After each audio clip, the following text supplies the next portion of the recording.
news. Or I think it's just the 10-second delay. It's just 5. Hi!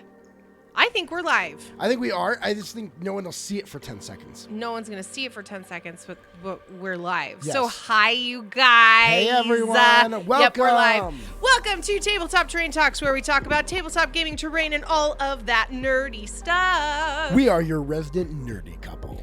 We are the resident nerdy couple. You're on going to catch Twitch. us married and nerdy. Trying to catch us married and nerdy. Not white and nerdy, married and nerdy. Well, we're both. So, I mean. That's true. We can claim both. All of them there. We can claim all of those. Anyway, good afternoon, evening, morning, wherever depending on where you are in the globe. Night. We are super happy to be here with all of no one. Well, give at him the a moment. second. Give him a second. Come on. That's true. Weston, how was your day at work? My day at work was long. Mondays are lots of meetings, and guess what? It's going to get more meetings. Seriously? Yeah, I now have to go to the meeting that they have with the CTO and the and our tech consultant at 1:30 on Mondays. Oh, jeez. You guys, we both have jobs that have a lot of meetings, so there's a lot of like back-to-back, like I'm in a meeting, like both of us having to talk to each other. Because you're customer support for an enterprise, software We're product. for a software company. And I'm a product owner / product manager for a software company. So there's a lot of meetings there. It's super duper fun. Darren, how is your evening, dear? How are you? Do you see that you have a cute little dragon on our screen that you can control? Did you know that? I don't know. I don't know. I hate this delay so much. I can't even tell you. I don't know how other streamers do it. I mean, I don't know if it's a setting that I need to change. No, I think it's just a Twitch thing. He's currently working on his rights. Oh my gosh! Really? Heck yeah! What is your wife's Valentine's Day gift? What is it? It sounds like you're making it. What is it? Yeah, you have a couple different options for dragons. If you go to the About page, there are some different options. You can even purchase some. If you want some Final Fantasy characters, some Zelda characters, or Solaris from Dark Souls, it's 100 bits. Yep. So $1 is uno doll hair. But the dragons are free. The dragons are so adorable and they make me so happy. And maybe we'll do a boss battle tonight. Yes, we can do a boss battle. Oh, the boss battle. I'm so excited about that. Anyway, so tonight we have tabletop. We have TTRPG news, and we are diving into the world of tabletop building. Weston, do you want to throw up some of the images from the builds? Let me find them. Weston's gonna go find them. But we're gonna go through our journey of starting with tabletop gaming, where we kind of just did theater of the mind, and then we went to a grid, and then we went to some things on the grid, and then we went full bore like terrain. It was definitely a journey, and the cool thing about this is we have not spent a ton of money, and most people, when they want to do terrain, they feel like they have to spend tons of money. They have to buy Dwarven Forge or go buy the miniature kits and stuff like that you can get at the gaming stores, which are not bad, and some of them are fairly inexpensive. But when you're looking at the difference between like 20 cents maybe for terrain that you're building versus like $1.25 in a pack thing, it's kind of a thing. Anyway, but I mean, at the same time though, I mean, some of those Dwarven Forge ones are better than anything I've made. Oh my gosh, seriously? You got an old Walkman for her to listen to her mixtapes? Oh, that would make me happy. My favorite Valentine's gift that Weston ever made for me were paper tulips, or were they roses? Tulips, yeah. Paper tulips, and they were all made out of things that he had written or printed. Things that he wanted to say to me. And so over time, I opened each of them. It took me about a year to open all of them.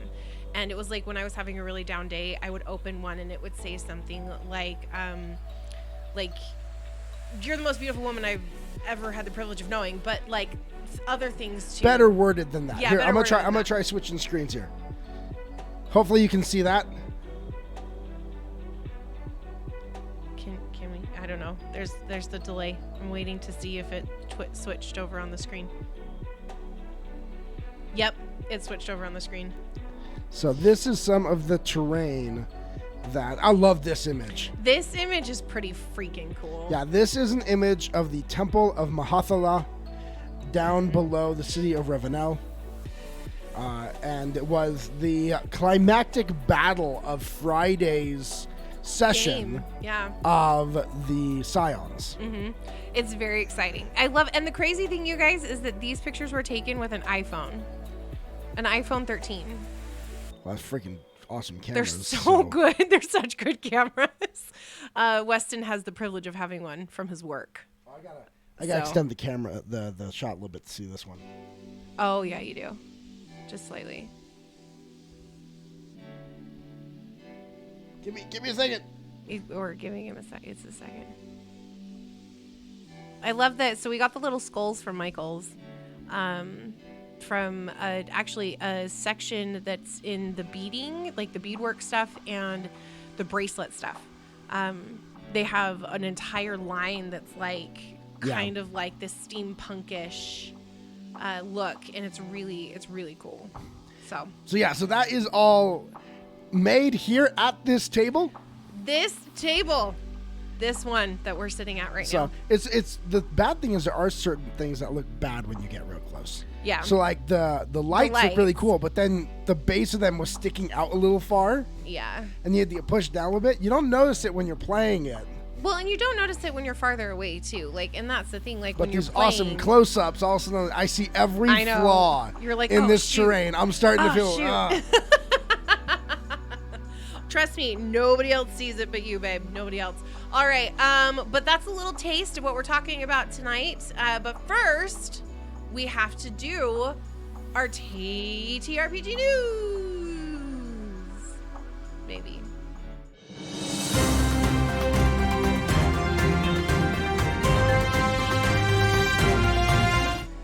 All right, and welcome to tonight's TTRPG news at 8:38. It is Monday, February 7th at 8:00 whatever. And we are going to stop this now. Okay. We have some really big announcements this week. Like really big announcements. Weston, why don't you start us off? Not announcements, news. Sorry. News. So if you are aware, so there is, everyone knows CD Projekt Red, especially from games like Red Dead Redemption, The Witcher, and Cyberpunk. Well, there is a Cyberpunk TTRPG, and they are releasing some new books this year. Mm-hmm. So apparently it will be sometime this summer. They will be releasing the Tales of the Red, which are a bunch of missions that work well as one-shots or side quests in your campaign. And then also the Black Chrome, a book called Black Chrome. It details the night market of 2045. I guess that's an important thing in the game. I never played it. Again. My video card can't, our desktop can't handle it. So... Yeah. Hi, Carnegie. We are just covering the news. So yeah, we have new books from CD Projekt Red's Cyberpunk 2077 TTRPG. Two of them dropping this summer, and then in the fourth quarter, so this winter, you will have Dagger Gal Dosser and Rogue Steel Weapons. Again, I'm guessing that if you played the game, you have some idea like what this references in the game world. Yeah. I don't, but you will definitely have new books both in the summer and in fourth quarter of this year. Cool. Okay, so next we have a pretty big change up in the executive leadership in Hasbro and Wizards of the Coast. So the old Microsoft VP Cynthia Williams is now the new president of digital gaming at Hasbro and its subsidiary.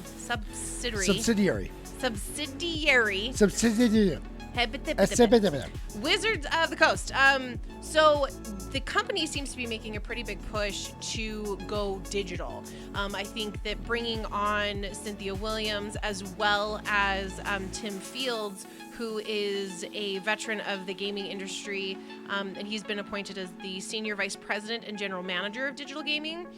He's coming from Kabam Games and has had leadership positions in Capcom, Microsoft, Electric Arts. They are pushing video games. I have a feeling we're going to get some announcements in the next little while about games in production. I have heard. I didn't cover this because I don't know how much of our market actually still plays it. But the Neverwinter TTRPG, the free to play one, has another expansion that will be dropping later this year. Oh, really? So I do think D&D has had a couple of games that have come out that have some done well, some not so well. Somebody get the star. Get the star. If you do jump, I think it's exclamation point jump. You can get the star and then you get stuff. But in the they had, Neverwinter, the TTRPG, which didn't really, the MMORPG, it didn't do that well. There's a D&D MMORPG, like official Dungeons and Dragons. Isn't that the Baldur's Gate one? No. It's an older one. It was okay. I played it a little bit. Jump. And then recently they've had Baldur's Gate 3, which has been glitchy as heck. Oh, Releases, there have been a lot of some game-breaking bugs, lots of releases. So here's the problem. Nowadays, game companies, they release it in before it's ready. Then they do all these updates, but everyone's a part of it through that. And so anyone who really were animated about it, they have it. But then the bugs early on turn off anyone who wasn't gung-ho. Yeah, who wasn't super fan at the beginning. They have done this with multiple games. I don't think it's a good model, personally. No, it's not. And you can see how much it can destroy a game if you're releasing something early. Well, not early, but if you're releasing it without it having gone through a thorough QA.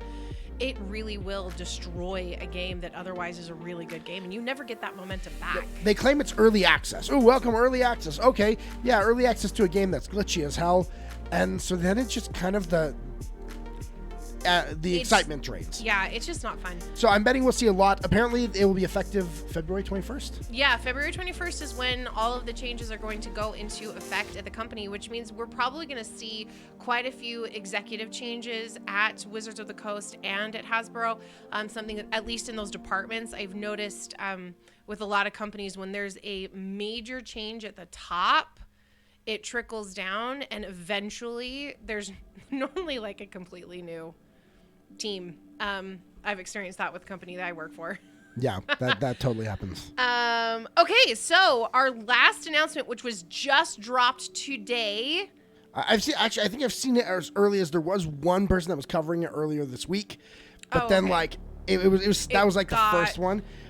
So there is Wizards of the Coast and I can't remember who the production studio company is, have tagged director Rawson Marshall Thurber, who is known for directing things like Easy A, Red Notice, Skyscraper. He is going to be making the Dungeons and Dragons TV show, or more importantly, they think it will be a web show.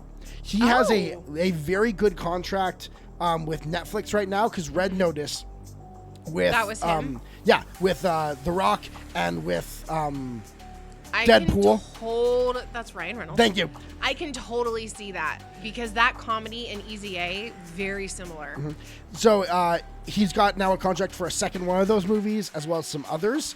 And so they've grabbed him, apparently, for directing this show that they're going to do, which is supposed to, they're hoping, build into more of a D&D. They want Marvel. D&D wants the, cinematic universe of Wizards of the Coast. Yeah, but that creates a problem in the fact that they have so many different lore sets. They don't have one story. But that could be why it'd be interesting, because then you've got the show in this world. You've got the show in that world. You've got the show in and so you could have multiple shows that are D&D but are on different worlds and different realms. Like what Curse of Strahd Yeah. Like, what if they're busting out some Curse of Straw TV show?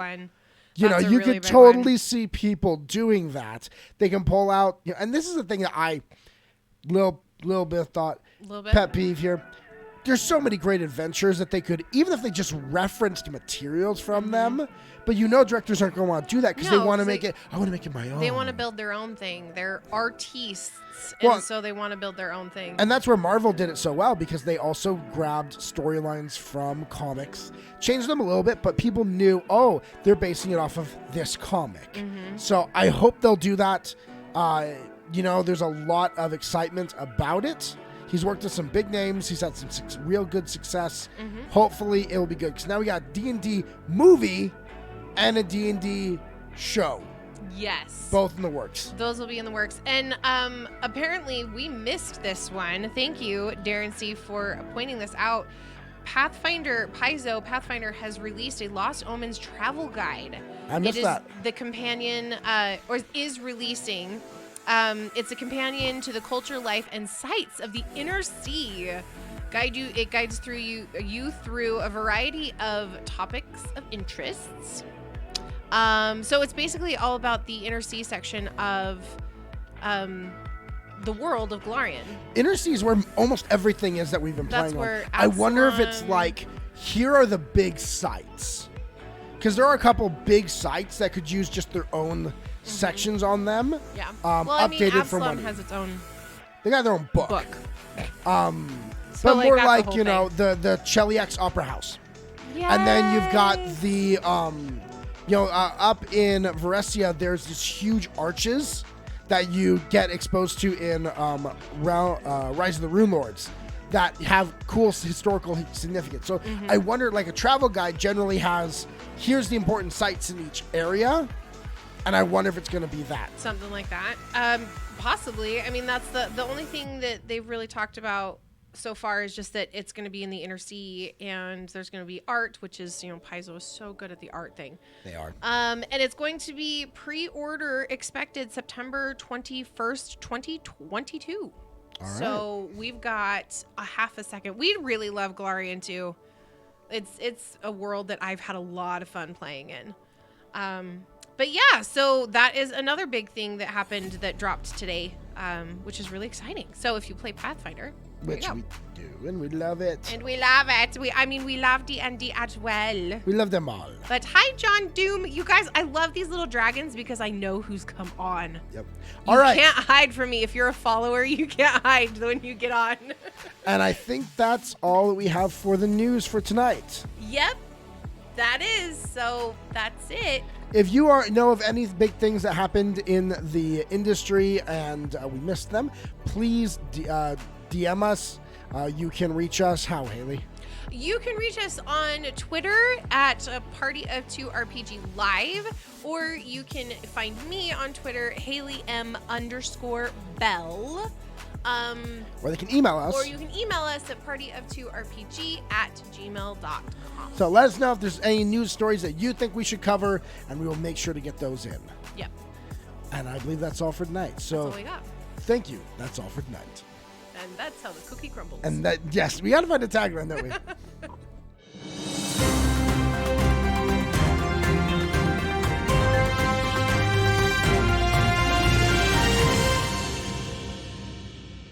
We went black for a second because I couldn't scroll. So, real quick, we do need to... Tonight, we're going to be talking about terrain. We're going to be talking about... Let's get physical. Ooh. Physical. All right? Let's get physical. All right. Olivia Newton-John. Yeah, so we are, pandemic... regulations across the globe are beginning to get lessened. People are more and more going to be able to leave their homes. I have seen so many tweets lately about people being like, I got to play my first game in 2 years live in person. So, a lot of people and anyone who's come into the space in the last couple of years, they've only played on VTTs, a lot of them. Yeah. A lot of them have only played on virtual tabletops. So tonight we wanted to talk about what do you do and how do you get started in the physical terrain and the physical playing space. If you've played on VTTs, but you're like, okay, I want to now play at a table, what do I do? How do we do this 3D? Well, and it's, again, as we've talked about many times, Critical Role has warped some ideas. All these professional streaming shows have warped some ideas because all of them have the budgets to afford the best Dwarven Forge that's out there. Either the best physical or the best VTTs that make it looks incredible. Yeah. And so then you get to your own table and you're like, I don't have, like, how do I make this amazingly awesome? Do I have to make this amazingly awesome terrain? Do I have to go buy hundreds of dollars in minis and in stuff in order to play? And you can spend so much money so you can spend so much money so fast. So on terrain and on minis. Tonight we wanted to talk about what do you need to do to get started, and what's kind of the different levels, what are the benefits and the costs of each different level of physical terrain and physical play at your table. Yes. But in order to do that, we must first give a word to our sponsor. Yes, our sponsor tonight is Terraino by GameGearMaster.com. And cue that tape. Have you ever wanted terrain at your table or for your online games but found it either too expensive to buy or too intimidating or time-consuming to make? Well, you're not alone. This is why thousands of gamers in over 30 countries have embraced the Terraino modular terrain system. All you'll need is a handful of techniques and tools to make Terraino pieces. And most of those terrain pieces are less than 10 cents a piece. What makes this all possible? The Terraino construction manuals at GameGearMaster.com. They're included tools and templates printable on any home, office, or retail store printer. They're clear, concise, written instructions and the accompanying tutorial videos take out the guesswork and make building pieces as fast and easy as tracing, cutting, and gluing. Get started in seconds by downloading the Terraino construction manuals at GameGearMaster.com. Happy crafting! All right, so that is that is what we use, and we're going to get into Terraino a little later. But we want to start in the beginning. We're gonna get meta right now. We're getting meta. In the beginning was the imagination, and from the imagination came the pen and paper. Yes. And the player's handbook. Yeah. So, what do you need to get started in this space? I know, like most of you that are on right now, you have played. You've been in this for a while, so please do drop in the comments your thoughts regarding this. But in the beginning, like, okay, what do I need to have to play at the table? The truth is, you don't need anything but your character sheets and your rule books. And okay, now here's where I get. Okay. Oh no. Technically, you don't need rule books. What? Okay. We're gonna drop some truth bombs here. I don't believe you. Okay, so when I started playing the D&D and TTRPGs here at home, I started because we were in the middle of the pandemic. All of my kids were stuck at home, and they were driving me insane. They really were driving us crazy. And all of my kids have ADHD, which means the more time that I give them on a screen, the crazier they get. No, we're not talking about Facebook. Like real meta, not Facebook meta. I freaking stole that word. It pisses me off. Yeah, they did. But they just get crazier the more screen time that they get. So I was like, okay, we're going to do something else. Get over here. And so I opened up D&D Beyond, which I knew from Critical Role. And there you can find some basic stuff that you can do even with a free membership. Yeah. And I went and I was like, okay, do you want to cast spells or do you want to hit things? And Michael was like, I want to cast spells. Okay. Michael, the Master of Magic, is what he wanted his name to be. That has been his Make character him up every single time we play. A quick little sorcerer. Then I have our little boy, Gabriel. I'm like, Gabriel, do you want to smash things? He's like, smash. I was like, okay, what do you want your name to be? Hulk the Strong. Do you realize that was in 2020 and it's now 2022? What the hell? Yep. No, it's only been like a year and a half. Okay, year and a half. But still, oh my gosh. So I pull up those, and then I'm like, okay, we're going to play this little adventure. I didn't have rule books. So all I did, and we didn't have D20s. All we had was D6s because we had them from like our other games. Yeah. And I had some D8s because we had a World of Warcraft board game. Yes, and it had D8s in it. It had some D8s and some minis. Yep. And so all I did was roll the D8, and if they rolled above a 4, they succeeded. Because here's the thing. Think about it this way, Hayley. As you level up in a TTRPG, your ability to hit goes up, right? Mm-hmm. But doesn't their AC also go up? Yeah. So in the end, you almost always have the same probability to hit. Yeah. Whether you're as long as it's a monster of the equal CR type situation, you have the same probability to hit at level 20 as you do at level 1. Mm-hmm. It's so in the end, you see, my first character made my dad. Okay, I gotta read this. My first character made with my dad at age 8 was Jake Iron Fist. Oh. Okay, so I gotta ask, were you a comic fan? I was of gonna Iron say the Fist? Immortal Iron Were you? Fist. I am the immortal Iron Fist. And the TV show where I had to say it every 5 seconds. Yes, he did, because he is the immortal Iron Fist. Is there any difference than I'm Batman? No, because that's his haggard voice. That's true. So that's really all you need if you want to just play, because at the root of all this is just imagination. Mm-hmm. And playing a story where there's probability you might succeed and probability you might fail. Well, and that's what makes it fun. Otherwise, it's just you sitting around and telling a story. I mean, the dice makes it the actual game part. Mm-hmm. Well, it adds in that level of uncertainty. Because you're a writer, Hayley. Yep. With writing, you have full control. Yep. If you want the good guy to win, the good guy's gonna win. The good guy's gonna win.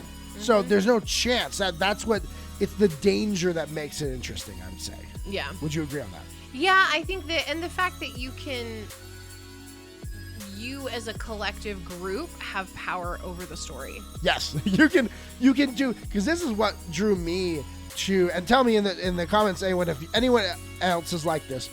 I played video games first, then came to TTRPGs.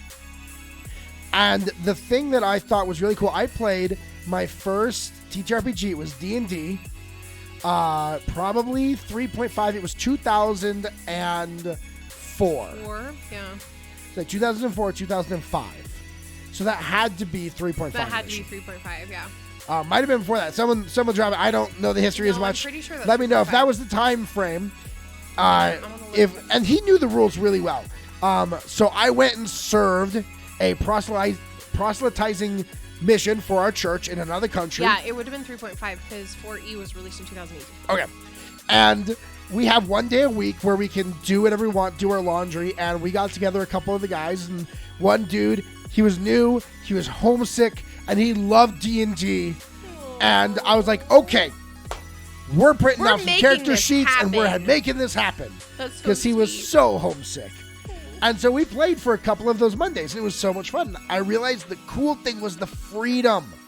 Because in a game, I've given you this example. You're in a game, you show up, and the bad guys are in the hut, so you have to charge in, and they have to attack you, and then you get a blast, and stuff like that. In D&D, you can just say, okay, I cast Fireball on the hut, and I start to burn it, and I burn everyone to death inside. Like, things like that are... The freedom is amazing. And so you can have that in any setting. So the first thing I would say to anyone who's like, okay, how do I get into this? Drop your expectations. And this meaning like terrain. Well, yeah.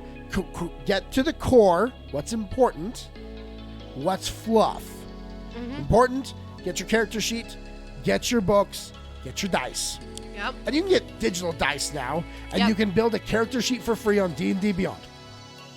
And let's be honest, everyone has a phone that can do that nowadays, even a lot of little kids. Yep, and the Pathfinder equivalent is Path Builder, or Nexus, which is coming out sometime this year. So, let's say you get beyond that now. You want to actually have some terrain. You need a grid.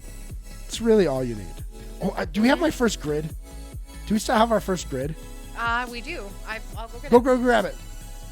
So I made our first grid because I'm a cheapskate. Okay? I don't like to spend money. I'm like, no money, no spending. And so I made a grid. They're just 1-inch squares.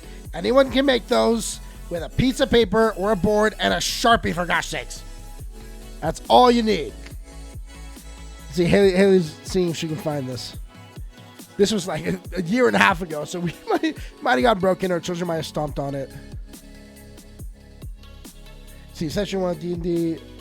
One session of D&D 2nd edition, then red box, then everything else. Then like 15-year break, then everything again. So when did your 15-year break end, John? Tell me, when did your break end?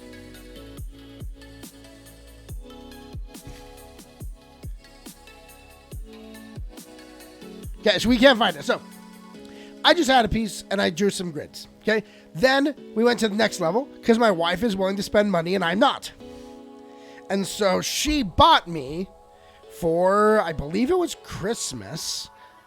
It was Christmas present. She just bought me a battle mat. So let me just lay out battle mat. Is it in here? It's frustrating because I know I've seen it, like, recently.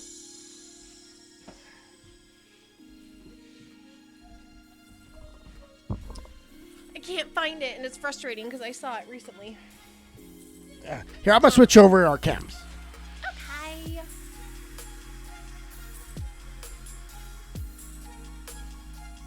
Uh-oh. Dragons are gone. Oh, you need to bring the dragons back. That is a must. That is an absolute positive must. I like dancing to the musical of that. Do you guys want to hear something super crazy while Weston gets the dragons back up? So I have a TikTok account, and on Saturday I had 159 followers, and I just posted a thing, like a stupid short, like 15-second video saying that I was discouraged because I couldn't go live. I thought I could go live at 100 followers, but I can't. But you need 1,000. You need 1,000 followers. I posted that, and within 24 hours, I went from 159 followers to like 1,200 followers. I gained 1,000 followers in 24 hours just from posting a stupid little video whining that I couldn't go live. All right, so you got your battle mat, okay? Now, all you need, get some little miniatures, get some army men, get whatever it is. Now, we were lucky that we had gotten this. I'm going to stand up a little bit. Make sure this is We had some, that's one of our wet erase markers. So you got your wet erase markers, and just get some minis. I mean, they're $4. If you get them unpainted, they're $4. Yeah, they're super cheap. And you can also, there's a lot of people now that will do the 3D printing, the files. And so you could purchase a file and then go get it printed at like your local library. Like our library does 3D printing for like 5 cents per gram. Yep. So all you do is you're like, okay, look, here is the cave that you've walked into. You come in here. There's the dragon. Wow. Done. Start kicking butt. Yeah, pretty much. And it's really all you need. Now, we moved beyond this. Why? Because I was a crafter and you were super interested in physical terrain. Yes and no. That actually wasn't the biggest reason why I thought it was cool. Mm-hmm. But as a GM, the big thing that made me decide to move beyond this was there was one thing I noticed no one was doing. What? And I still think no one really does this in our campaign. You and I don't utilize this much at all. Wow. But it's landmarks. So let's say that there's a big rock there. Uh-huh. And with Valmat, you can just go, I just grab that rock from outside. I'm going to come over here. I'm going to use the hide action. Mm-hmm. I'm going to shoot, and then I'm going to move back behind the rock. We do that. We did that in the forest fight. Did we? A lot, yeah. But like things like this, like using the terrain and hiding and sneaking. Okay, I'm going to sneak here. Yeah. He hasn't seen me yet. Okay, you get bonus to your sneak. Like using making the environment seem real. It is very hard for most people, in my experience, theater of the mind, for them to see it with landmarks and things that they can use. Yep, no, that's very true. And one of the cool parts of D&D is the fact that you can interact with the environment. Like in a video game, if there's a table in the room, most of the time, some new games are different on this, but generally, you can't break off a table leg and then start hitting someone with it. No. You can't pick up the chair and hit them. You can in D&D. It's true. In Pathfinder, they even have there's an archetype that's the weapon improvisation. Oh, there is. That's true. And if you take that, when you hit certain levels, your improvised weapon acts like it has a striking rune. That's really cool. So, like, your damage die goes up on the table leg because of your skill at improvised weapons. So then you never like have Jason to... Bourne. Yes, exactly. Like, hey, I pick up the pen. Oh, shoot. He picked up the pen, and it actually means something. And that's... Again, the freedom is what I think is the big thing. And, standing out in the open is a good way to get... yeah, it is. Yeah. You're going to die. But you don't think of that when there's nothing physical for you to remember that there's something there. So this is where I think that the physical terrain brings the most value. Yeah. Is that you can then have the reminders of, hey, remember, there's a rock there that you can hide behind. There's a tree there you can hide behind. Yep. Because without that, you just don't know. It's true. So that is the first level. So you've got... Is someone go in there? Your phone is talking. Oh, Weston's phone is talking to us. It wants to be a part of the conversation. And it won't shut off. I'm trying to... I would like to point out, too, from here, from this point on the grid maps, a lot of people will go from here to building physical, like, houses. Yeah. And things like that. And a lot of the YouTube videos that I've seen that are crafting and, like, how to do tabletop crafting has been houses or like ruins or things like that. It doesn't really, they don't do a really good job of setting, like, this is how you do an entire village or a large scale. Well, a lot of times it's because the principles are the same either way. But also, here's the thing. There are ways to, again, enhance this. Let's say instead, you're not battling a dragon in a cave. You are in an inn. Hayley, how would you gussy up this to make it more immersive? As an inn? Yes. You took all of the stuff. So where do we get this stuff from? All of my stuff. So this is from the Dollar Tree. All of this is from the Dollar Tree. Hold on, I've got to, like, actually take it. Okay, Yep. so I don't... Go ahead and stand up. Okay. I can't talk, though.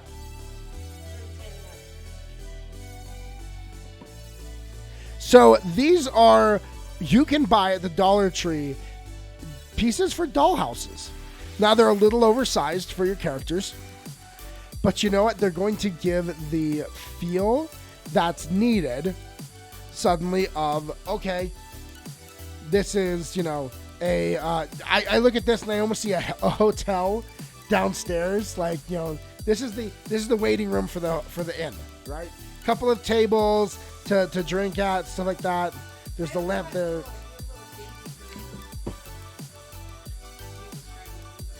Yep, the little these weren't they chairs originally? That we cut them off.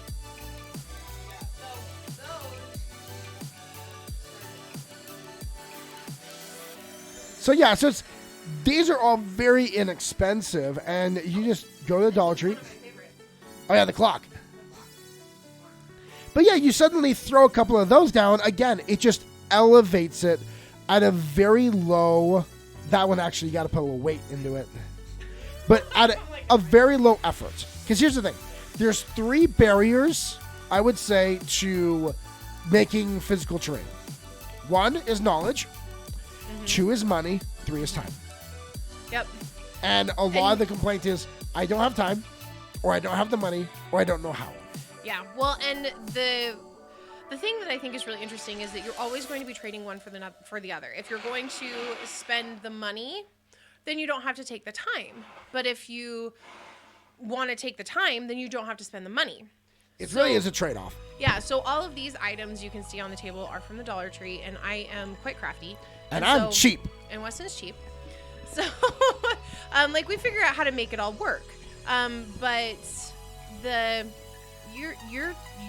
you have an avatar. Why do you have an avatar? Because I wanted to have an avatar. Because you wanted your little gray and purple dragon. Uh-huh. You see are you going to make it jump or fart? Possibly fart. So it's all about what is important to you. And I know quite a few people who are really big crafters in this space that really love doing that stuff. So this is your next level. Just you get some basic things, set them up, and then I love it. And then you create a scene. It's all just about creating a scene. Yep. Next level up, I would say, is Terraino. I would say Terraino is the next level up without going, because you can do your Eva foam, which is what a lot of the YouTubers use. Most people use Eva foam. But it's pricey. It can be really pricey. Like, if you get it in bulk, it can be a little bit cheaper, which is nice. But then you're committed to a lot of terrain. Committed to a lot of terrain and a lot of Eva foam and whatever. So Michael's near us. I don't know if they did it more wide in all of the stores, but we actually have a cosplay section at our Michael's, and it includes all the Eva foam and Warbla and all that really cool stuff. But cosplay. It is expensive. Oh yeah. It is expensive. The only things that aren't super expensive are the little rods that they have. So they'll do instead of dowel rods, they're just the little whatever. They have those of the Eva foam, and they'll have them in triangles and just cylindrical. There's a couple of other shapes that they have them in. But those are pretty inexpensive. Those are $1.50. Okay, but Eva foam, that's still a little bit more expensive. Then you got what we use with Terraino, which is all big foam sheets. Yep. And let's elevate our Terraino. You want to grab that one? This one? That one. Okay. And then we'll take it the next level above that. We're gonna reveal, like I said, each layer of terrain. So this is the basic matte, bottom for Terraino with a bunch of walls. That's literally all it is. The basic wall builds that you got in the Terraino system, which all they are. No, I don't want to go there yet. And these are 5 cents to make. Something like that. I mean, Jake had it figured out. I don't remember exactly how much it was. But they come, if you've ever been to the dollar store and you go to the the stationery supply section, they'll have ready foam board. Yep. And that's what we make all of these out of. And I think John and Darren, I think we've talked about this before with you guys on the stream. Yep. But this is the cheapest way possible for you to create really cool terrain and make it so that you can actually craft it and do what you want. Make it out of stone, make it out of brick, make it out of rock, whatever. Yep. Now, there is definitely an upfront cost because we had to buy the manuals. Yes, we did have to buy the manuals. Which you can get 10% off the manuals with our code PARTY-OF2RPG at checkout at GameGearMaster.com. But, I mean, it is so inexpensive. Hi, the People's Ascension. Oh, People's Ascension. Thanks for saying hi. Well, when we do the boss battle, if we do the boss battle tonight, you should come back from your lurking and you can fight the boss. Yes, you can. With your lurkiness. But yeah, so this is a very cheap option. You are going to, like I said, 10% off a purchase. They do also have a Patreon where you can get new things that are being released all the time. Hold on, I'm trying to remember what the code is. I'll put the actual thing in. Put the actual thing in. But this takes time. I'm not going to say it doesn't take time. Making your own physical terrain takes time. If you are money rich and time poor, you might just want to go buy Dwarven Forge. Because then you're not going to have to spend the time. If you are either money poor or a cheapskate like me, and you are willing to dedicate the time, the really cool thing is the ability to customize. And here's the thing. When you're cutting these, the cutting's where you got to get it right, because you can't recut. No. But, and miniatures are, like I said, they aren't that expensive. I know I got this hag in a set for, it was $8 I think so. for the hag and one other, something like that.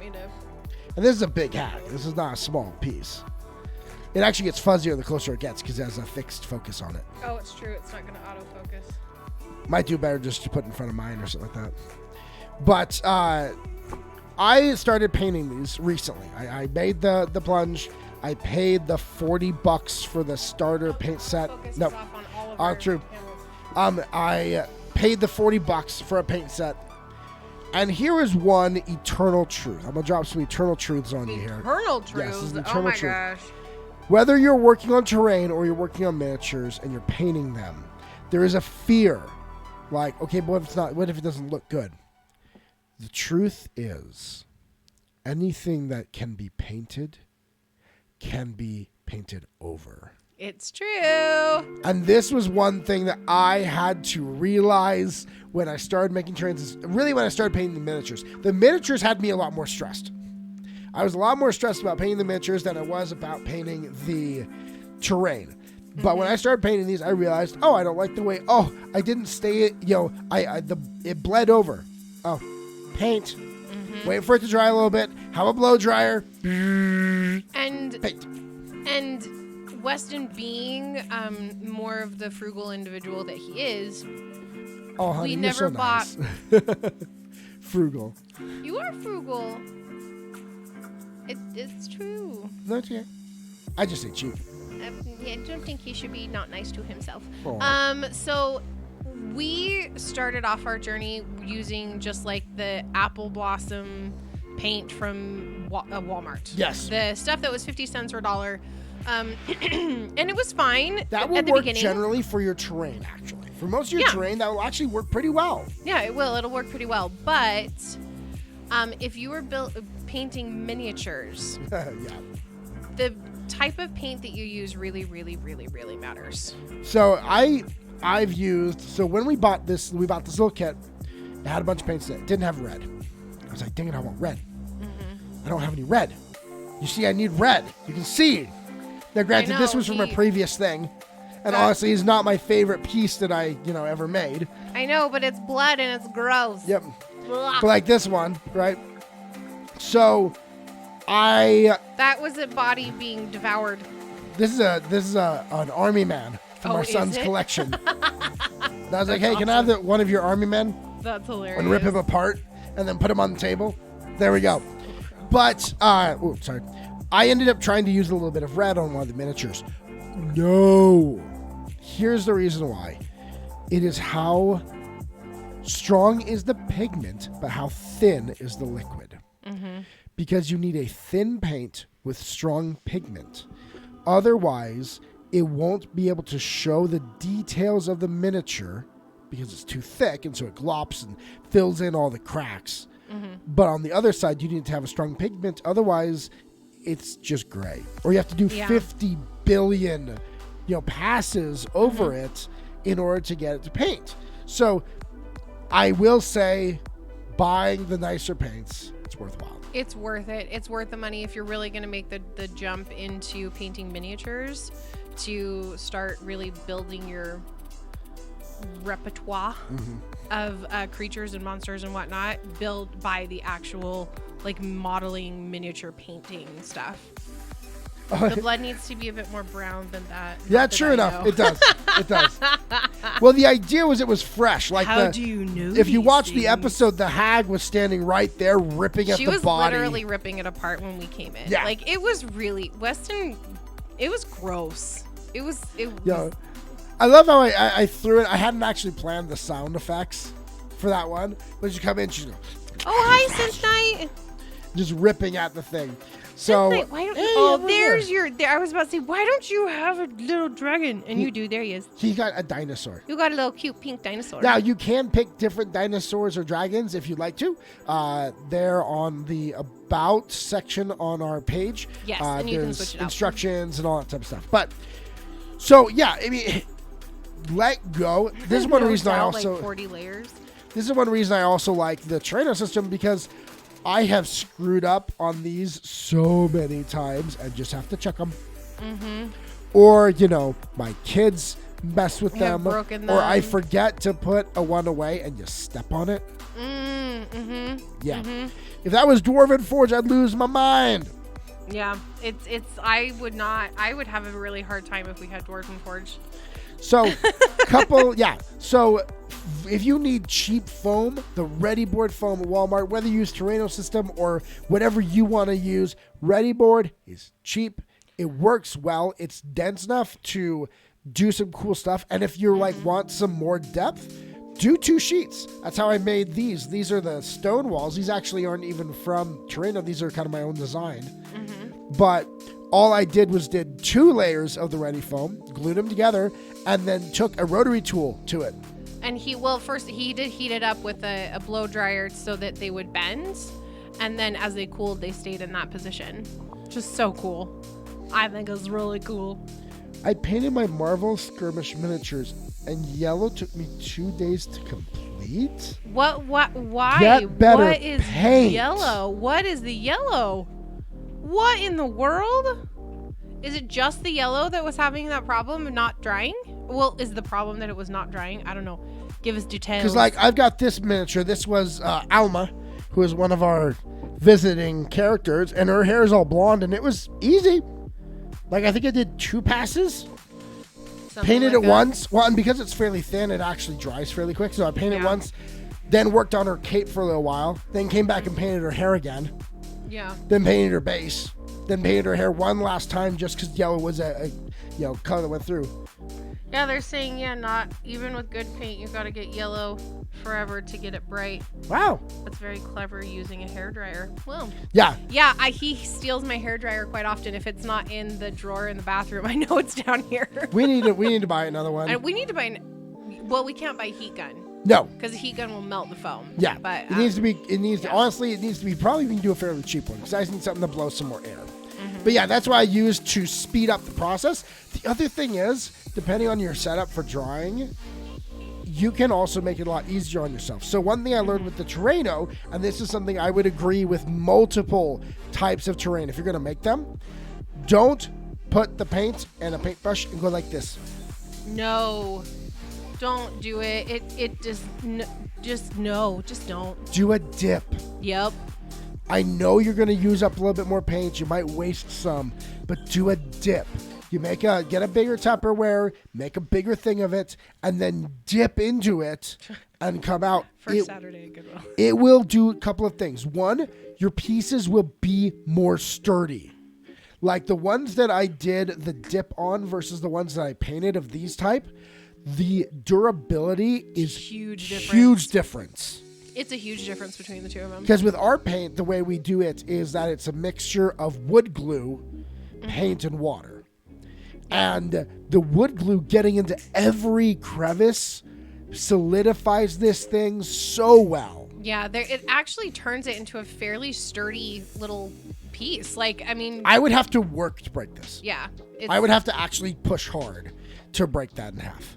Yeah, but so you can start, you can see this does take a little bit of time, building the base, building all of the, excuse me, building all of the walls and the little pieces. I mean, it's going to take some time, but there are shortcuts. You can get things from the Dollar Tree that are going to make it faster. Like that little fire right there is a Dollar Tree item. When the fairy gardens come out, which they are right now because spring is coming, you can get a ton of stuff. Yes. That is really Go check out the good fairy for- gardens. Do we have one of those little paths? I know one broke. On the other side of the mixer. Yeah. So these are cute little They're little stone paths. They're little adorable little stone paths that have little flowers and stuff, and you can put them down, and they make really good like it's resin. It's made out of resin, but it's been I love that stuff. It's so fun. So Darren asked, have you tried mixing biomats and Terraino for a particular 2D, 3D feel? We have the Glass Canyon. Yes. One of the campaigns that one of the combats we ran early in our campaign was the Glass Canyon, and I built 2 like riser type things that had they're right there. Rocks and they are right there. They're right there. Look at them. I couldn't get rid of those. Those are capped because they were so awesome. Well, they did, and it didn't quite work out. Let me slide this. Look at how shiny they're sparkly.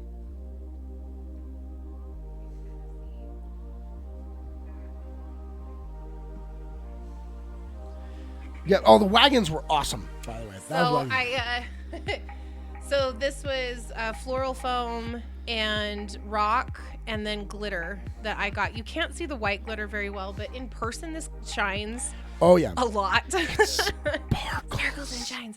And then I also made the wagon, the little wagon thing. It's been a little abused, but this is what is this? Is this a bed? No, there was a desk from the dollhouse. Oh yeah, so this is a desk, and then I used my Cricut to make the wheels, and then these are just little blocks. These are technically the same piece. Is it?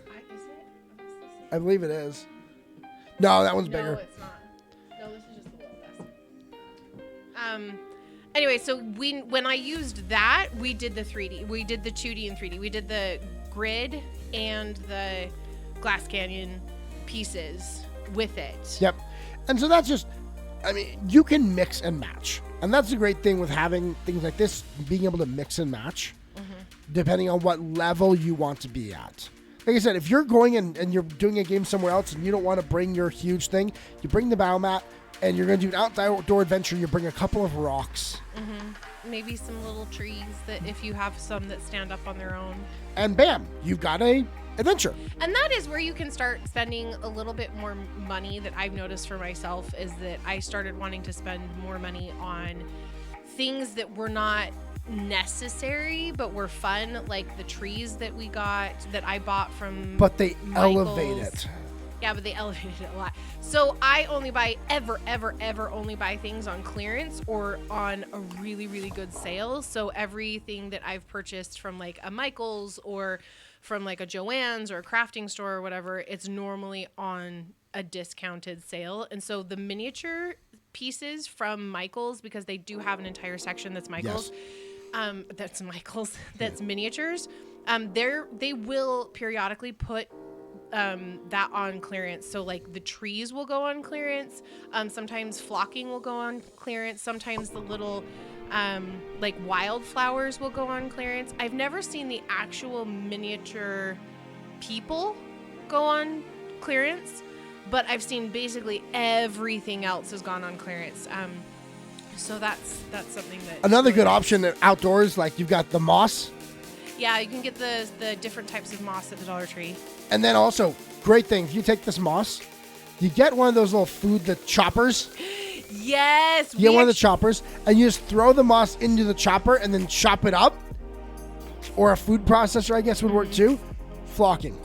Cheap, inexpensive flocking. Yeah. Right there. And you can get some of the moss as well that's like the dried Spanish moss, so you don't have to worry about like making sure it dries out and stuff. No, if you're playing a druid, animal tubes are the way to go. Yeah.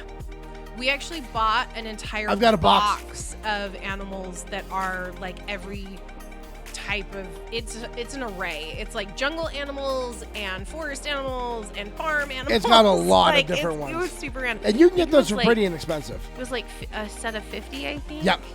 And I think we bought them for like 10. The box is right there. Do you want me to get it? If you want. Okay. But now I'll jump to the next level that I do feel now, having really implemented it, definitely elevates almost more than anything else. It does. Lighting. Ooh, what? My hair looks like. Whoa, it just got really good. Lighting, having lighting in your terrain does elevate it a lot. And I'm going to pull out some terrain from Friday night. You guys, this terrain that Weston put together and built is probably the most beautiful terrain that we have had in the campaign so far. He really, really elevated it for this fight. And I mean, because this was going to be the big fight for the dungeon crawl and for kind of the end of this story arc. So Weston worked really, really, really hard on this part. I know, and we had a lot of weeks to work on it because Weston and I had COVID. So we kind of didn't do anything. Yeah, flipping around. So this is the terrain. Yeah, so no, I think it looks okay. This is the terrain that I built for that final encounter. I'm gonna move that a little bit. So let me break down a little bit how this was built. What are some of the pieces and things that were used? Because all this was pretty dang cheap. Mm-hmm. I'm real quick. I just want to double check the. So Weston. Oh, we're zooming. Just in. a little bit. Just a little bit. We're gonna have to get the other side too because we have some pocket windows here that are really, really cool. Yeah, let's do a quick turn. So this is all from the Terraino Castles and Catacombs. Castles and Catacombs and the tech. Torches and tech. You notice even some of the walls aren't actually finished. This one I didn't have a chance to texture. Oh, you didn't? But it wasn't in I didn't from notice that. camera angle and from where you were sitting, you would never see it. I didn't see it. Yeah, because it was this way. So the question is, okay, how did I get this? Now, you can go on Terraino.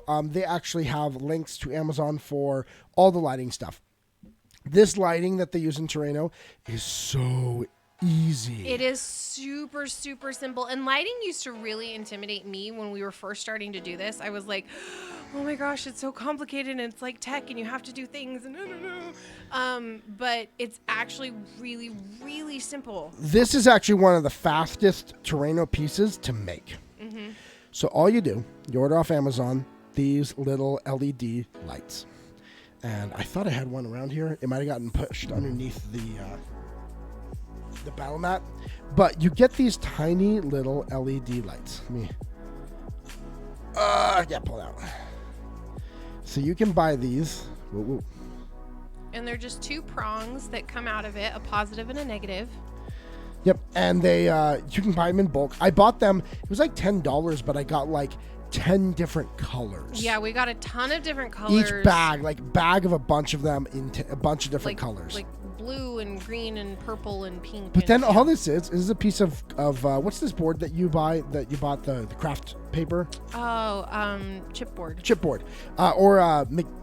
Cereal boxes work very well. Yeah, cereal boxes. So actually what he recommends in the tutorials, you cut it to the right size and then you wrap it with some masking tape.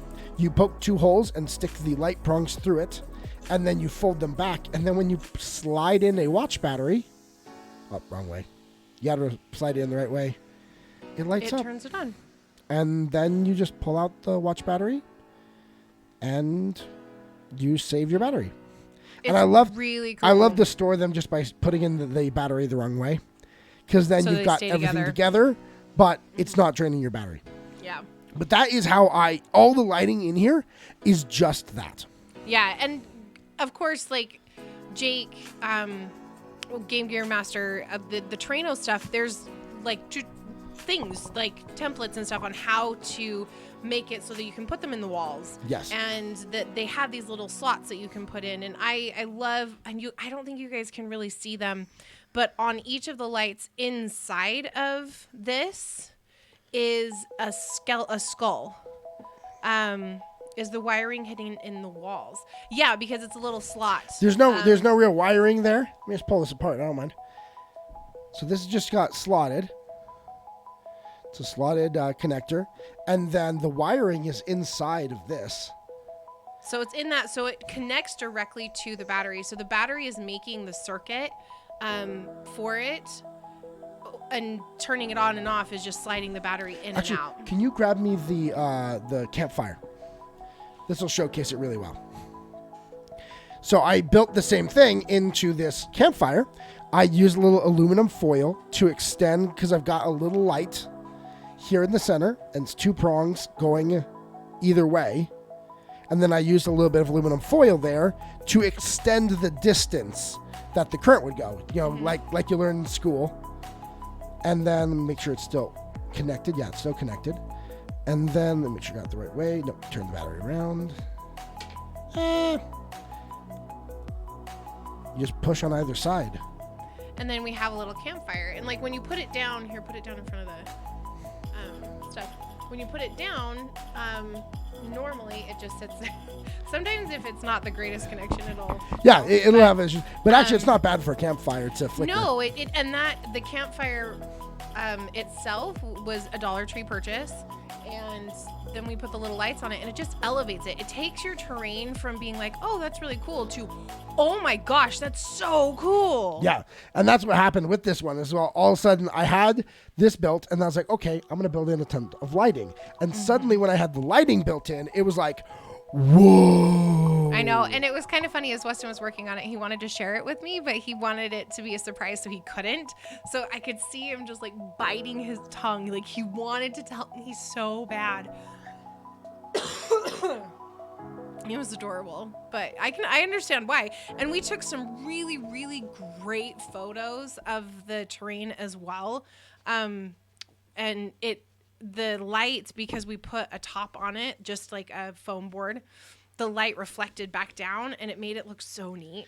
Now, these, I remember I sliced my thumb. Yeah. This You were cutting those? So all this is That's like cricket you can stuff, get for $1, you can get these bunch of little Tupperwares at the Dollar Tree. We use them a lot of times for like dipping sauces and things like that. Oh, yeah. Mm-hmm. All I did was I poured in resin. So we had some resin, some clear resin.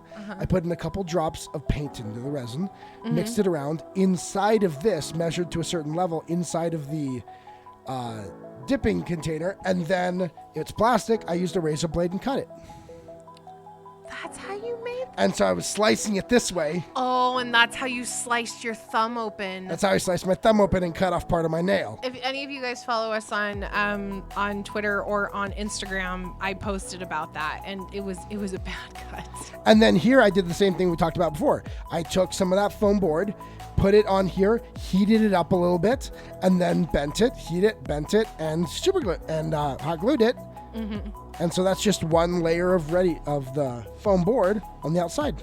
And just putting it in like that. And that is like crazy inexpensive, because there's 10 of those little things that come in a pack at the Dollar Tree. So like that was 10. The resin, I don't know how much you paid for the resin. The resin, the big things of resin that came with the 2 parts was $20. Yeah, so that costs a little bit. I'll be honest, resin is really good to have. It's how I made the slime for our sewer run. It's how I made this, which Hayley doesn't yet know what's in these. I don't know what's in those yet. We're going to be investigating. Geez, wasn't cutting your thumb like that. I'm taking your Scout merit badge back. Yes, take my totem chip back. Take it back, or at least cut off a corner. It is healing. Actually, is it healing? Okay. It looks to be healing. I mean, it lost the nail down to there, which I expected that. let me see. But it's healing fine. Oh, so you did lose the nail on that. Yeah, I did lose the nail down to there.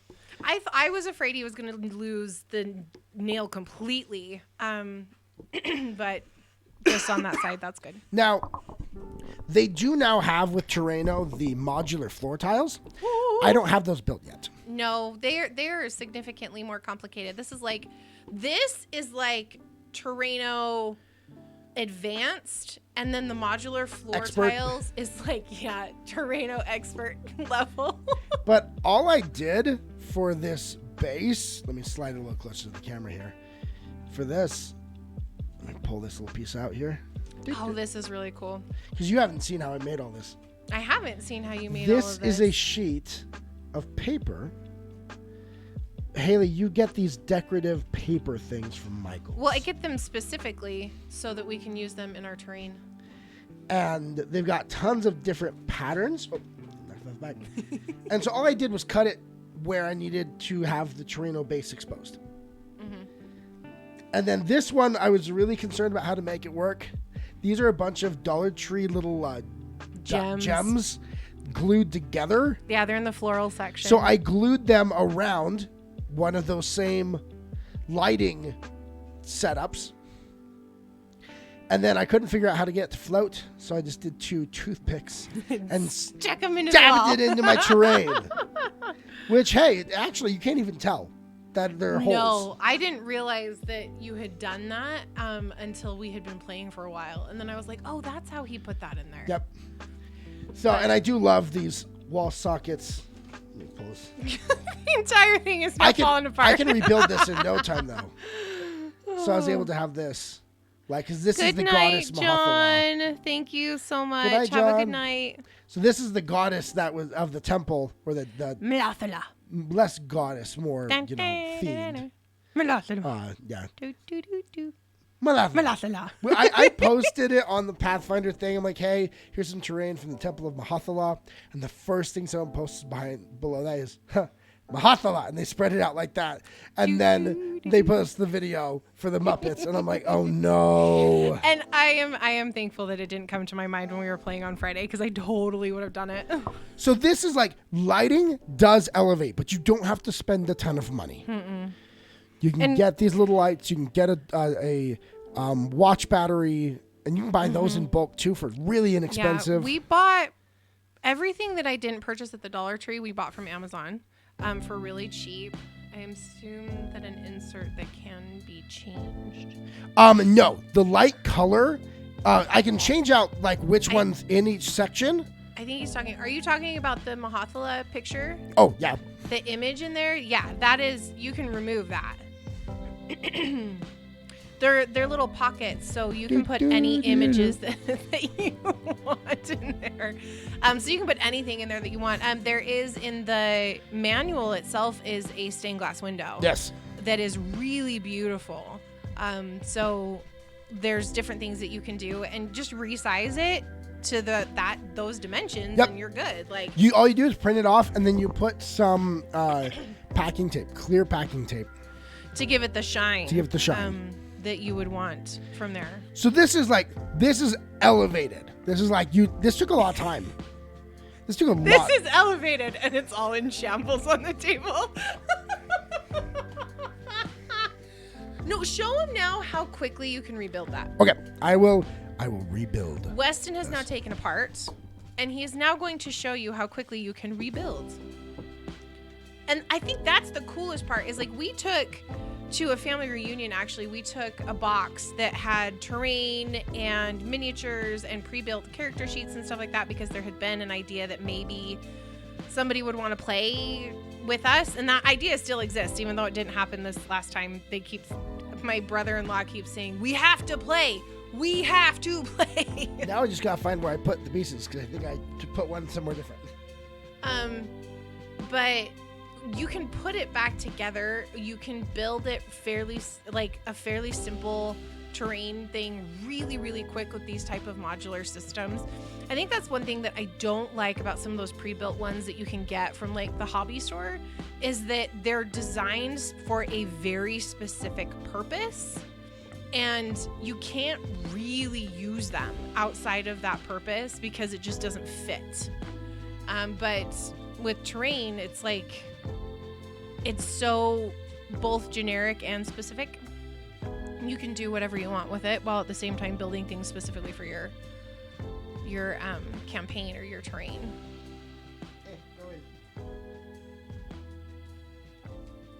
Obviously, it's easier and faster to rip it down. Oh, always. Because that just happens. I can't imagine trying to do this with cats. If you had cats, and like they would just walk in and like attack your terrain, that would be really annoying. So we've got a mixture here of the double levels and the single levels. With the new module that came, or not module, the new 2.0 books that came out, it had the double layers, which was really exciting, so that we didn't have to build the walls on top of each other. We could just have one wall that was a double wall, and it would just be there, and we didn't have to worry about it. What are you looking for? I'm missing a piece. How are you missing a piece? I don't know.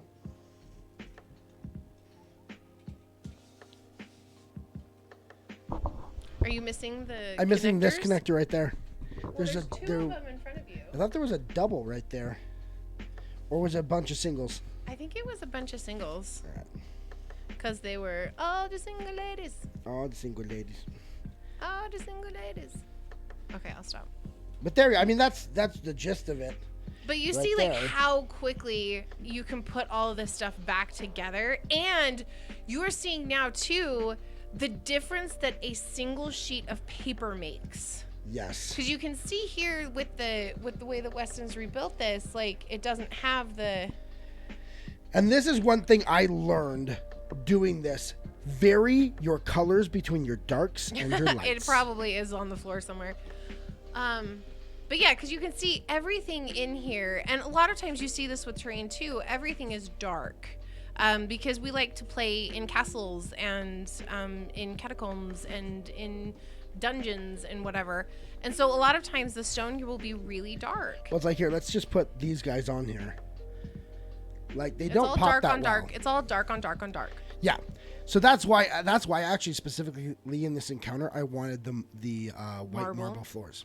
Yeah, and so like I bought the paper at Michael's during a paper sale. They do paper sales every once in a while, and they'll have these like textured, like buy one get two free of the paper books, and they'll have the different textured paper. So like this one's the marble. I have one that's wood floors. I have one that is like just raindrops. And that can be used in lots of different ways in terrain itself to make different textures and make it look different. The other thing is that if you use a lot of dark bases because you do a lot of dungeon crawls, Yeah. paint all of your miniatures with light colored bases. Vary your colors. It's like I did here with the hag. I knew that I was going to go with darker purples and grays, so her base is white. Yeah. But that also worked with the floor that I had set up here. Mm-hmm. With my character, he is very light, as wears white because he works in the medical field, used to the white clothing. So I glued some black little rock things that you got. Yeah. And I glued those to his base and gave him a black base because then he pops. So that is one big thing. Regardless of what type of terrain you're going to make, vary your colors to darks and lights. Put a dark on top of a light because it makes a huge difference. The one criticism I would have for the pocket walls is that the stained glass that prints off, a lot of it's dark colors. Yeah. As you notice, it doesn't pop that much. Like, I want to find a different color that is like whites and light blues. That way it actually pops. Well, and then Varying you your can also, colors makes a huge difference. It does. And if you do that, then you can also put a light behind it. If it's the lighter colors, the light will come through better, and you'll be able to like have windows that have lights. And that's one thing I didn't do in this that I could have, especially if I knew like we weren't going to be going out of it. So like, let me put a light back here behind my Hathala and then slide her up. So like you can see if I want to shine a light like that.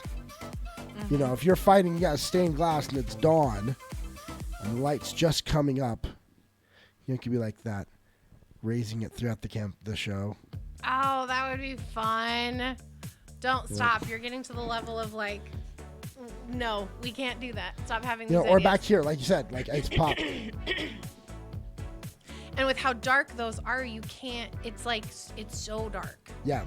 But then you want to throw a couple of torches behind them to give the impression that outside there's lights.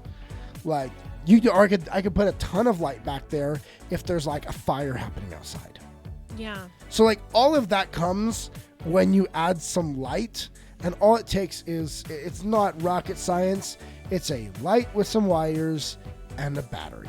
And there are lots. You can go search how to make a circuit on YouTube, make any type of light that you want. Yeah, or do what we did and get like the Terraino stuff and learn how to do it from there.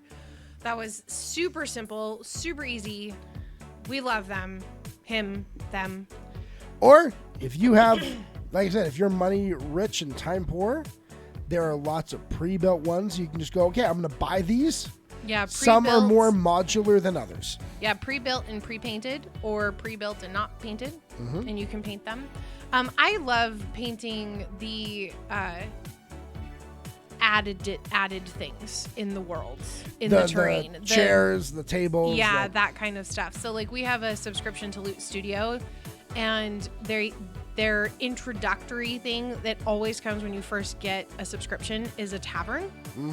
And it's like tons of chairs and tables and like different food stuffs and bars and all that jazz. And it's really, I'm excited about getting our hands on that and printing those off. Yeah, we went to the library to get them printed, and then we got COVID, and we haven't been back to the library. So it might be there waiting for us, or they've just thrown it away. Oh man. So do you guys? I mean, I know. I think John is the one that worked on terrain. But do you guys have any questions or anything like that for us about how we build our terrain, or like where we go to get things or anything like that? Because if you have questions, I would love to answer them. Yes, we would. So I'm just going to sit here and awkwardly stare at the camera. I didn't get a chance to start a boss battle. I know, we didn't do a boss battle I don't tonight. think we have time at this point. No, we don't. It's only like 10 minutes. I got to go memorize those codes because there's lots of different games that I can start that up. we can play. And I got to figure out how they work. It's fun. I think that'd be fun. We do it like on the after tabletop or after TTRPG news. We can do it. Yeah, start the battle royale or about that. Yeah, right up there.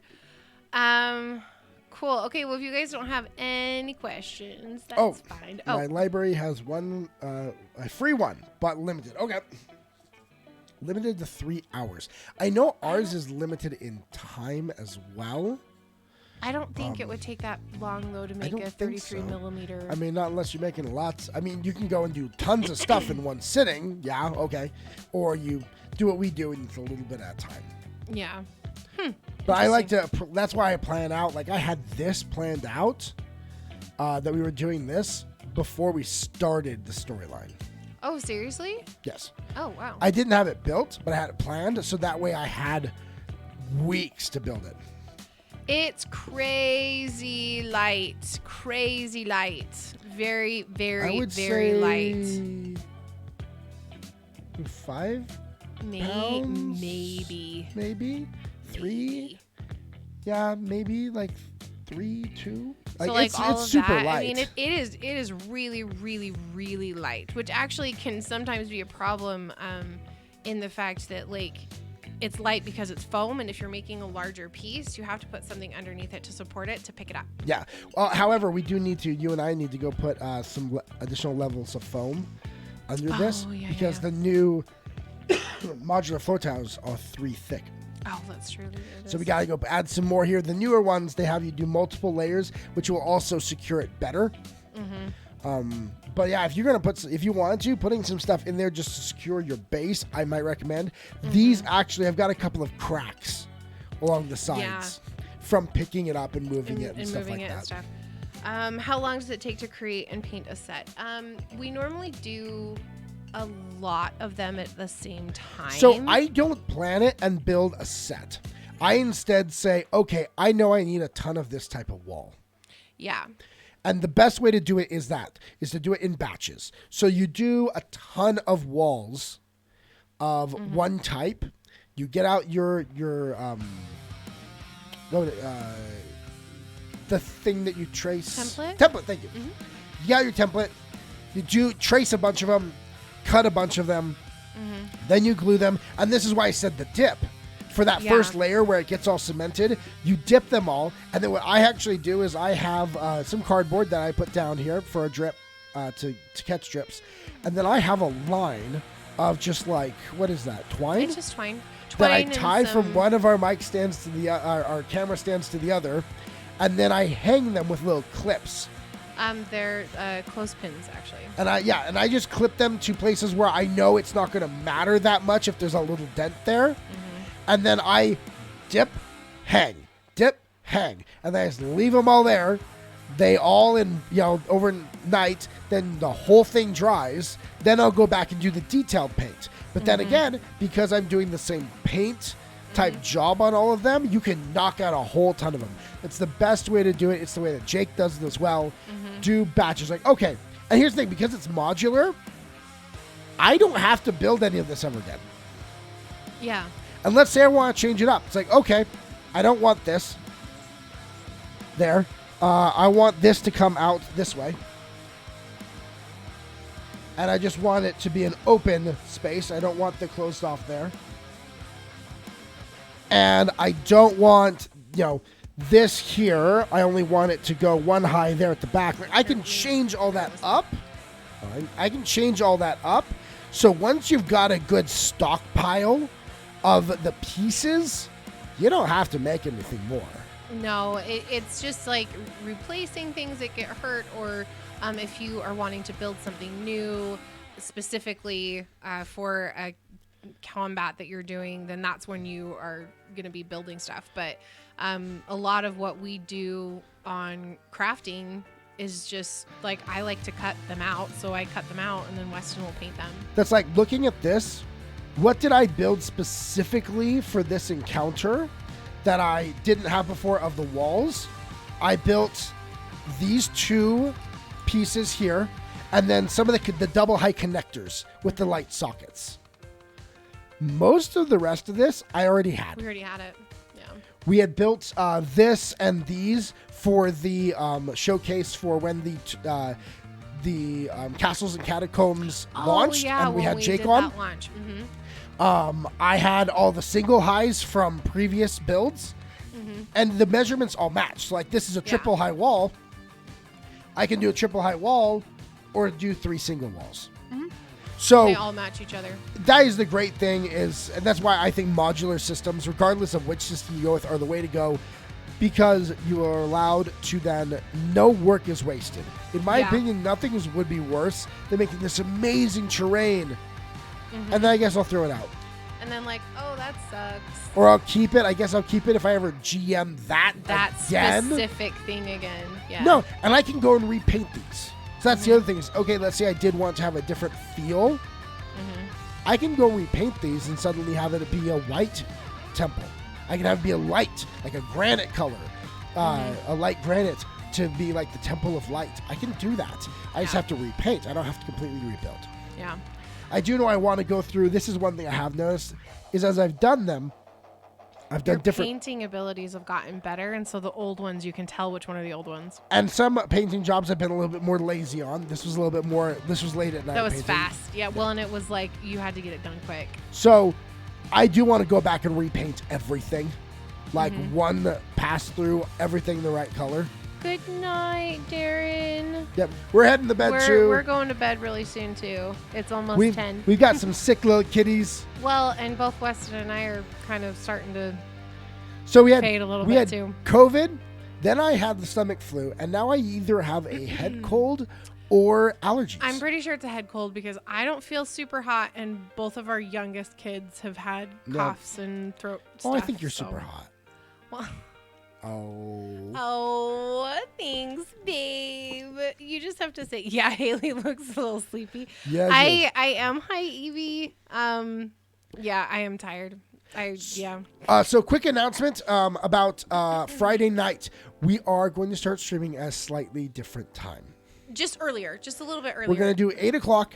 Yeah, instead of 8:30. So we're moving just a little earlier, not a whole ton, still the same days of Mondays and Fridays, but it's going to be at 8 rather than 8:30. So if you are going to be here, again, for this, we just had the final battle, but we still haven't had any chance to investigate. We had the combat section, but now we have the like story trying to figure out what was going on section, and I can guarantee you Anna's gonna be a little feisty. Yes, she is. Because there are soul crystals in that room, and she has a hard time with the soul crystals, and she wants to cut Trapped somebody in the face. souls right here. It's really bad. So join us on Friday at 8 o'clock p.m. Mountain Time. We will be here to continue this dramatic conclusion of this arc. So that's 10 o'clock Pacific, 9 o'clock Central, 8 o'clock Mountain, and 7 o'clock Western. And if you're in Europe, depending on what Pacific. time in Europe, it's really England late is like midnight, 5 hours ahead of us. 1 a.m. And Germany's 8 hours ahead of us. It's okay. You don't need to sleep. That's why God invented caffeine. No, we're going to go with a no one then. No, we go with yes. Mommy needs to sleep. Anyway, so come hang out with us on Friday night. We are going to be continuing with this specific build and going to be doing some investigating, and we will learn about like what the pools are and what's in the cage and stuff like that. So it's going to be a lot of fun. So come join us and hang out and get your cute little dragons. If you have not already, please like and support the channel by subscribing. Yep, subscribe or follow if you don't already. You can subscribe actually for free if you have a Amazon Prime account. With Twitch Prime, you can subscribe to one channel for free. Yes, you can. And I am going to do a small preview of the emotes on Friday, the ones that are completed for our subscribers. They are so cute. They're little chibi versions of the classes in D&D and Pathfinder. So that's gonna be awesome. They're really cute. Anyway, yep. All right. Mommy's sleepy. I gotta get to bed.